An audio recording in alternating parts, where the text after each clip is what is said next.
you for having me here between all these marvelous people that have been in the field already for such a long time. So as you can hear, I'm not a native English speaker, so I might speak a little bit slower than the previous person, but I will try to be as entertaining as he was. So let me see, this is probably the back and forth button. Oh, sorry. Yes, it works nicely. So Rejuvenate Biomed, so what we do is we want to keep people healthy for life. So we're not focusing at this moment in time to keep people alive very, very long, but make them healthy and keep them healthy until the last moment in time.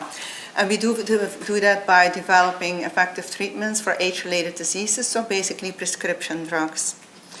And I will skip a couple of these slides because I don't think I need to preach here about the fact that we have to do something about mortality and health in general. And we all know that in non-infectious diseases we already made a huge progress, but of course in other diseases which are more human body bound, it's going to be much more complex. And in our education we have learned somehow that you need to go to a status, a specific perfect status. That's what we strive to. And this has been also drawn very nicely in the past on how the anatomy should look like. But we also know that nobody will ever look so perfect. And that's the same with health and disease. Health and disease are very dynamic. It's not a static moment. I mean, there's always a balance between two, and it's even more complex than just a Gaussian curve. It's really a landscape of things that are moving. And our disease and our health is depending on a lot of the risk factors which are going out of balance. And to be able to deal with that, we definitely indeed need elements like AI, machine learning, to help us understand what the impact is from one risk factor on the other one. Our system can deal with a lot of damage quite long, but at a certain moment in time, there becomes a level where you go into failure, a damage breakdown.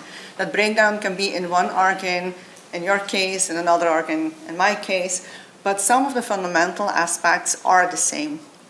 One of the other things that we know is that aging is one of the highest risk factors because that's where we start to accumulate the damage, being DNA damage, proteostasis, and so on.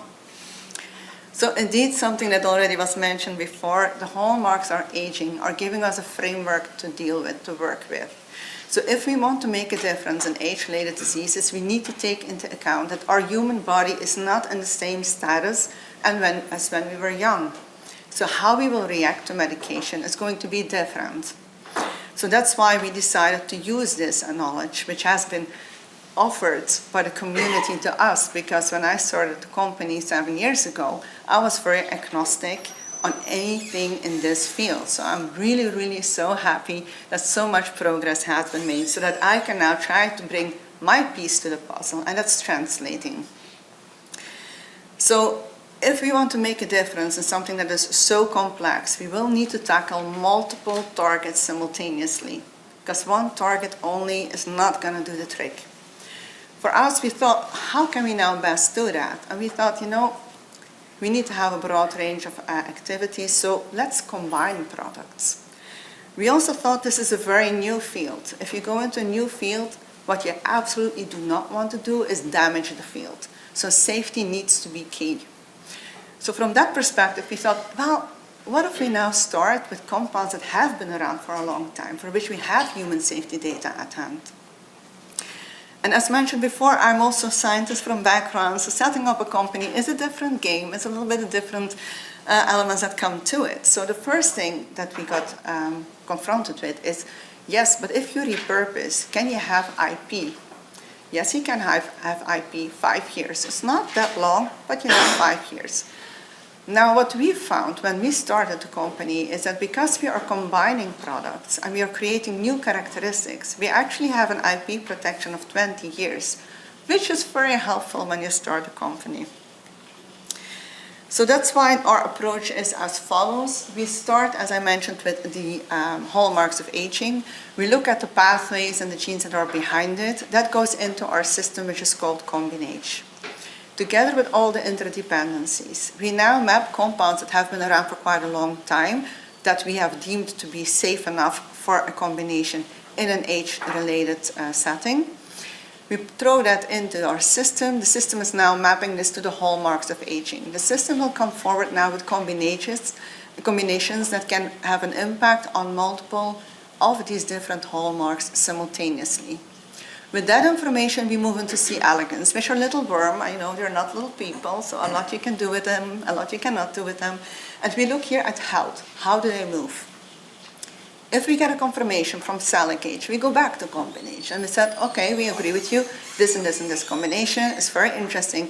Now tell us, for which age-related disease would that be most interesting?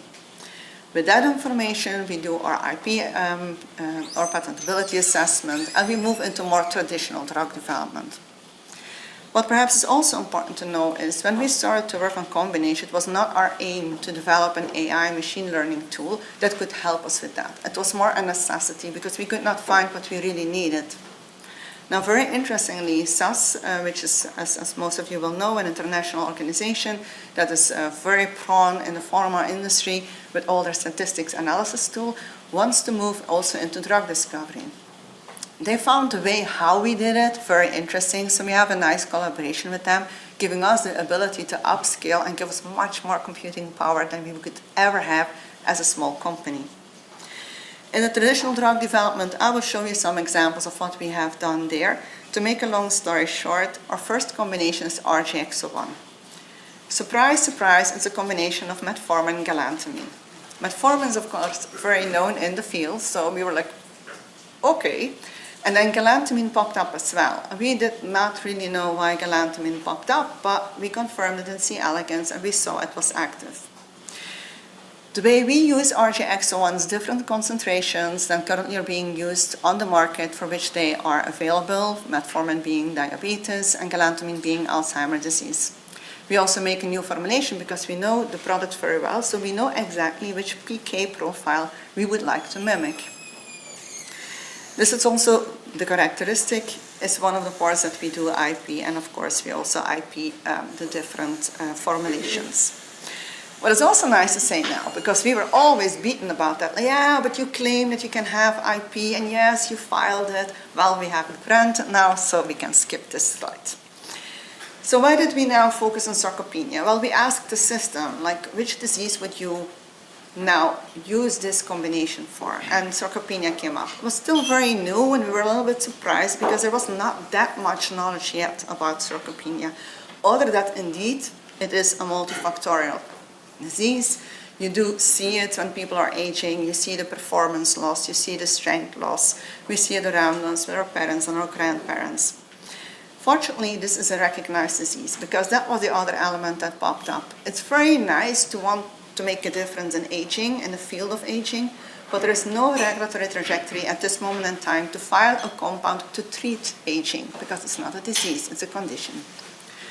So we had also to make a little bit of shift there, like how can we continue to keep this flag up there to work on healthy aging, but still being realistic enough to make sure that you have an IP and a return of investment for your investors, and that is of course by working on age-related diseases specifically. But you can always do much more than only focus on one mechanism in there. And that's what we did. The interesting thing about sarcopenia is also that you have acute and chronic sarcopenia. Acute sarcopenia pops up whenever you're not moving, for whatever reason. The reason doesn't really matter. That's something that we have learned in the meantime. The chronic one comes up with aging. The mechanisms are very similar. Now, fortunately, we always have to keep our eyes and ears open. There are other opportunities that come into play which are creating us more leverage of developing something in sarcopenia. For instance, in acute sarcopenia, if you have people that have a bed rest for whatever reason, they will lose their strength. We saw it and we did hear about it this morning, the GLP-1s, fast weight loss reduce. You will lose your muscle, but you will lose your fat, but unfortunately also some of the muscle. Now, as I mentioned, it's a very complex disease in the sense that you're talking here about the neurons that need to give the signal to the muscle. Both have to be healthy, but also the neuromuscular junction has to be intact to be able to give that signal. We studied these animals in different models, different species, because we're convinced that if you show it only in one species, it might be luck. In science, we don't like just to do something because of luck. So we want to show in different species that these conserved mechanisms have been impacted. So we did that for multiple species, being the C. elegans, killifish, and OPA1 knockout mice, which is representative for sarcopenia, normal old mice, and of course the ultimate species, human beings. Now what we saw is that mechanistically it's interesting, right? Because I'm a scientist, I want to know all these details, but in real life you only care about what really happens, like the performance. That's what it is all about. The strength, that's what it is all about. So do these impacts on these different mechanisms translate? So that's why we looked in OPA1 knockout mice. It's muscle-specific OPA1 knockout, so mitochondrial dysfunction that you induce specifically in the muscle. And we saw that if we treated these mice with RGX-01, they could outperform the non-treated colleagues, but also the colleagues that had been treated with the individual compounds on a treadmill. That was for us a very nice finding. We always go to the expert in the field, so the owner of the model, that is the person or the organization or the university that will perform the studies for us. So when Marco saw this data, he immediately called and said, I'm seeing something really interesting here, what's happening? So what are these compounds? Because we did not disclose the compounds to him. We also looked at muscle strength, anesthetized the mice, opened up the leg, stimulated the nerve, and looked at the contraction. And again, here we could see that RGX-01 treated mice were outperforming the individual compounds treated ones as well as the control group. We saw a small impact on mass, so we normalized for mass because we were so focused on strength that we wanted to know, do we just have more of it or is it just better? And we noted that it was better. We then confirmed this in the normal old mice because that's where you want to go at the end of the road. And again, RGX-01 was outperforming on strength and on endurance. And here we could very nicely look at the neuromuscular junctions. And we saw that indeed we had less denervated neuromuscular junctions. So this is probably one of the multiple explanations that we have on this element. If you want to learn more about the preclinical data, the publication is out there, Tetsi et al. 2023, so feel free to take a look at that. But of course, this is where we want to go. This is where we want to go. We want to know what happens now in people because everything is very interesting, but now we want to have the proof. So what we did here is we did a double-blind placebo-controlled randomized study in 42 healthy volunteers. And I have to say, I admire them that they wanted to be healthy volunteers for this study because they went through quite a bit. So after the screening, we put their full leg in a cast for 2 weeks. We took muscle biopsies before, muscle biopsies when they came out. We continued the treatment for another 4 weeks, and then we took again muscle biopsies. Of course, they gave us blood for us to do PK, but also to look at biomarkers. They did biotech, they did DEXA, they did MRI, and then they also did a functional outcome measurement. We're very happy to say that the primary and secondary endpoints have been achieved, but we are, as a scientist, much more interested in the exploratory ones, which is exactly what I want to show you here today. So the people were now in a biodex and the back was fully fixed, so they could not move their legs, so they had to push and pull against the lever so that we could measure the strength. And what you see here is in the recovery time, so when you look at the bottom here, then you will see in the not casted leg, they did not lose strength, so they are not regaining. Nothing is happening there. It was a very nice internal control for us. However, if we look at the casted leg, we could see that the treated people were recovering faster and better than their colleagues. That was one aspect. Of course, we were also very much interested in performance and fatigability. So we looked at elements like rate of velocity development, rate of power development, and rate of force development, which basically is a measure on how quickly and how forceful can you move your leg. So basically, if I would push you, how quickly would your reaction be to make sure that you restabilize? What we did here is we asked again to move their leg, but now it was freely moving, and we did the measurements, and they had to do it 30 times in a repetition. So the first one always goes well. The 30 ones is when you start seeing the fatigability coming in. So let's now just look only at the first one. So before they went in the cast, no difference. They came out of the cast, no difference. However, when they were in the recovery phase, 2 weeks into the recovery phase, we already saw a significant effect. We did not see anything after the recovery because spontaneous recovery is setting in. However, another thing which was intriguing is that when we stopped the treatment, and now we gave them only exercise, they still had this improvement on the rate of velocity development.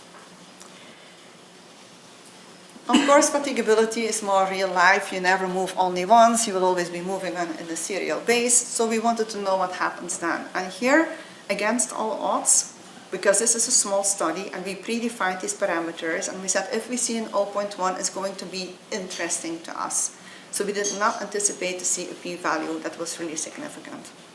So here we see now that they did not do anything. They were just in there and laying in bed with their horrible casted leg, and we saw that they actually were able to move faster when they came out of the cast than their colleagues which did not take the compound. We saw that this continued that way throughout the full recovery, and at the end, again, when they were on the exercise, they continued to have this improvement versus their colleagues. So these data we have generated at the CRO. They have been analyzed by an expert in the field who has done publications on it because we only want to look at clinically relevant elements. So this translates to indeed having more strength, but also being able to move faster, making sure that you can regain your balance when you stumble and that you can still do that after a while. Again, with the disclaimer, it's a small study. We know we still have a lot of work to do, but this is so promising and we were so excited about it that we are already now moving into a phase 2 study. Also here in summary, we have looked at this not only in humans but cross species. So here you see also a very nice overview of these things coming together. One thing that I would like to point out is even though we are not interested in muscle mass, we did look at it. We did do MRI because it is a standard, the DEXA and so on. So what we saw here is if we looked only at physical performance, muscle strength, I think that's here, lean mass and fat mass. If we looked at the pure number, we actually did not see happening a lot. Not much was moving. If we now normalize for the total body ratio, there was a scientifically significant effect. We don't know if this is really clinically so much meaningful, but it's definitely something is happening there. And what was even more intriguing for us, if we looked at the body composition, the lean over fat, that's where we saw an improvement. Even though these were healthy volunteers between the age of 65, they were not obese, there was nothing wrong with their body composition, we did see here an improvement already popping up. Now with these data and many, many more, we now decided to move forward, and we were very thankful that we were able to start the acute sarcopenia study, phase 2. This is in COPD patients, so again here we're not going to treat the COPD, we are looking to treat the sarcopenia that goes along with it. We will be treating here for 6 months in 130 subjects, and it will be done here in the UK. Next to that study, which is fully funded, we are also looking at other what we call high-value opportunities. Business language, I'm getting really good at it, right? So here we are looking still for fundings. What we would like to do here is now to take in the GLP-1s, because we do see that they have a very positive impact on health in general on obese patients. And we would like to help them to see if we can have a balance now to normalize or protect the muscle as much as possible. These people are already a little bit sarcopenic because they have not been moving a lot. Their muscle has not been used a lot. So now they get this huge hit on top of it, on the fat, fortunately, and also on the muscle, which is not what you want. So what can we do there to make a difference? Also the rebound effect. When people go off the compound, they easily regain weight, unfortunately more fat than muscle. So what can we do with RGX-01 to make a difference for these people and keep them healthy as well? I'm not going into the details on why we're doing this. I think everybody did hear this morning enough about it. We know what's happening and we know what the needs are. Next to that, as I mentioned, RGX-01 is actually very well positioned to be an add-on. We know the safety profile, we know very well what we can do with it, what we cannot do with it. It's a small molecule, it's not so expensive, so it's easy to work with as an add-on in any situation. So even though there are a lot of genetic diseases, as we also did here earlier today, which we will not solve with RGX-01, we might give a kind of quality of life to these patients. So we are definitely keeping our eyes and ears open to see what RGX-01 can do for humanity. Next to RGX-01, we have other compounds in our pipeline at this moment in time. And these are coming from CombinAge. So this is just a summary slide of what Rejuvenate is actually doing. So what we are doing is we have what we call 3 boxes. So we have a platform, which is an AI-enabled platform called CombinAge, where we are identifying the compounds, taking all the advantages into account, making sure that we highly de-risk our development trajectory, not only from a safety perspective, but also in speed. Then we have the preclinical portfolio, which is focusing, and we are now moving, because that's where we feel that our science is bringing us to 3 elements: the musculoskeletal elements, the neurodegenerative, and the immunology. Then next to that, we have our RGX01, which has shown that all these elements work, that our prediction model seems to work, and seems not to only pan out in preclinical assets, but also in the clinical arena. I'm doing this together with a lot of my colleagues. We are drug developers. We still call ourselves scientists. I did start in discovery just as a disclaimer, so I'm still a little bit a scientist on the side. But we have experts in-house that help us to deal with those elements. It's impossible for us as a small company to know everything. We know that there's so much we don't know. So we really try to work with our network as much as possible so that they can help us to understand what makes sense, what doesn't make sense. Because one thing I think we all have in common, and that's the patient that we want to make a difference for. Of course, the team is much broader than what I just showed you, and we are actually hiring quite a bit lately. So the team has even increased. So not all pictures on here yet. So the CombinAge team is the team that is really focusing on the AI. We have a preclinical team, a clinical team, and of course a business development team as well. We're being supported also from business-wise, but definitely also funding-wise, and that was in a nutshell what I wanted to share with you. So thank you so much for your attention.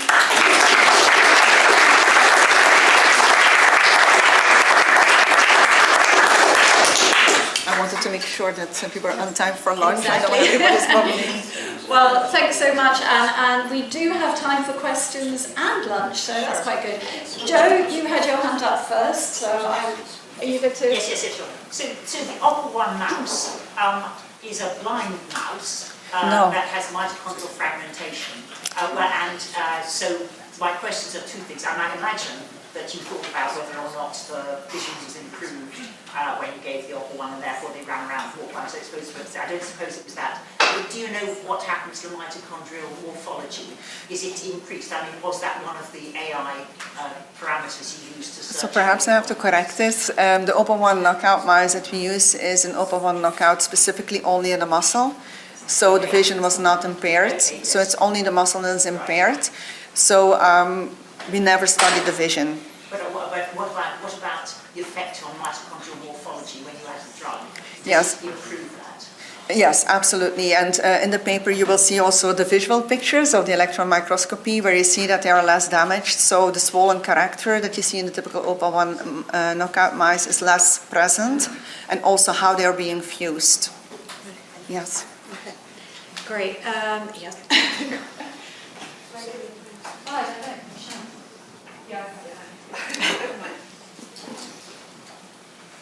Thanks for the talk. I'm Ann Beliën from Oxford. I wanted to ask you about sex differences in the results, and also the potential synergistic effect with strength work. Yes.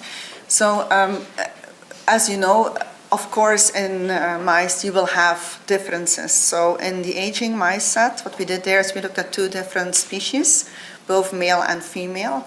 And it was very interesting because sometimes you saw a better effect of MET and sometimes more of galantamine. So it was not always the same way on how they reacted to it. Sometimes there seemed to be like a negative effect coming from metformin, and galantamine was then lifting it. Sometimes it was the other way around. So the only thing that we could conclude is the combination is definitely working well in both. But the individual compounds definitely have different types of contributions in the different settings. Then the next question, how and where do they exactly contribute? Oh, we wish we would knew that exactly, right? So the elements that we studied, we saw that sometimes there was more contribution of one, like mitochondria. You would obviously think this is metformin, but we did also see some effects from galantamine. So it was very difficult to always differentiate which mechanistic role was being played by which one. What we do know is that galantamine, because of its nature, definitely is working on the neuromuscular junction and on the neuronal side. Metformin might be a more general effect that you elicit there. And it's one of the, both products are known so long, and we think we know the mechanism, but we absolutely don't.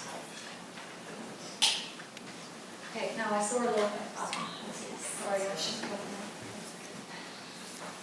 Thank you very much for your talk. A quick follow-up on Blanca's question more on the strength side of things. Did you look in your patient group who at baseline had already elevate, which people were more physically active, stronger in general, versus those who were less, because presumably that's going to impact how your muscle kind of recovers once you have this sort of dip in muscle strength? Yeah, absolutely. So in the inclusion criteria, we defined people that were moderate active. So they had a whole list of questions that they had to fill out so that we knew that they were moderate active.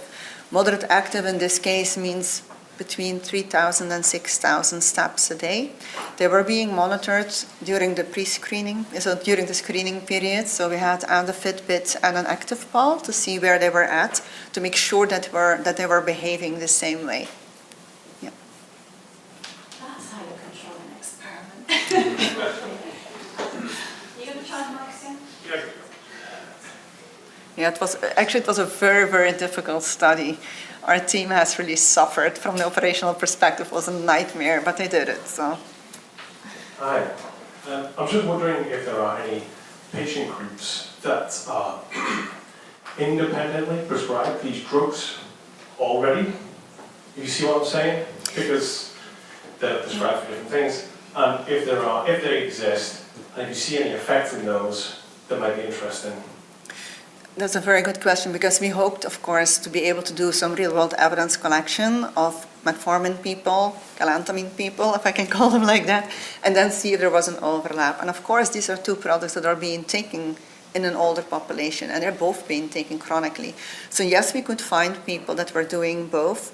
Unfortunately, people never look at strength measurements, never at performance.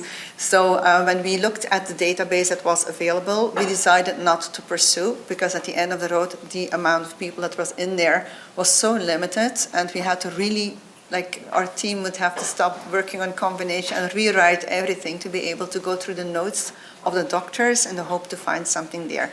So we kind of gave up on that. But what we do know is that there were no red flags, there is no safety concerns, so those things we know, and these people were taking high dose, right? So now we are providing low dose. So that's, we wish there was more, because you would think by now we're further advanced with the whole evidence sharing. Yeah. Okay, now, if there are no more burning questions, I would like to... Oh, is there a burning question? No. Okay, sorry. I'd like to thank our speakers, panelists and chairs this morning for an excellent scientific session. Thank you.